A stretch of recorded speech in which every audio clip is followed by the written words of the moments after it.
Yeah, I think a lot of things can factor in that. Number one, you need to figure out, I think, if you're a good fit for their program. So I think number one, if you do the research on the program and you start to understand that school and typically what their program is all about, you should hopefully have some information about the type of student athletes they recruit, the positions they're looking for, maybe things like that.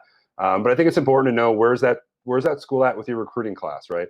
So if you're heading into your junior year, your senior year, where are they at? Do they have kids that have already offered scholarships and accepted scholarships? Are they recruiting 17 other kids that are at your position? So figuring out, how much roster space does that school have available for your class, and then trying to figure out where you might fit into that.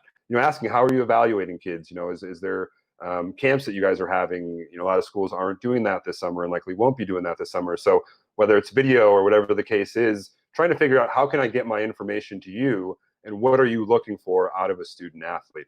And I think that's really important, Danny, right?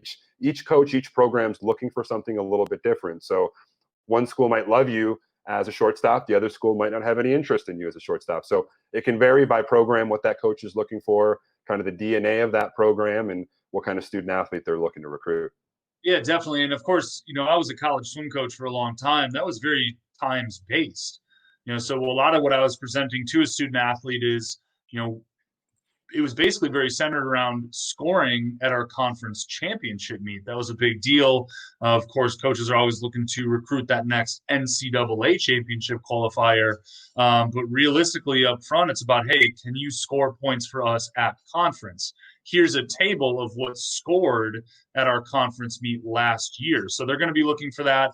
But like you said, for a shortstop, some of those positions, maybe if you take football in particular, coach, I'm a middle linebacker. To what degree do you place emphasis on defense to help you win games or win championships? Even for your own training, your own athletic fit for that program and being able to prove that, hey, coach, how do you prefer that I share my updates with you? On my athletic progress and where I may be able to fit into your program, because you want to make sure that you're effectively communicating to the college coach what you bring to the table for their program. Another really good question that if you're on campus, you've sat in the office with the college coach, they're showing you the facilities, the weight room, these sorts of things. Coach, what is a typical day like for a member of your team during the season? What can I expect on a daily basis being at your organization, your institution, and kind of working within your coaching philosophy?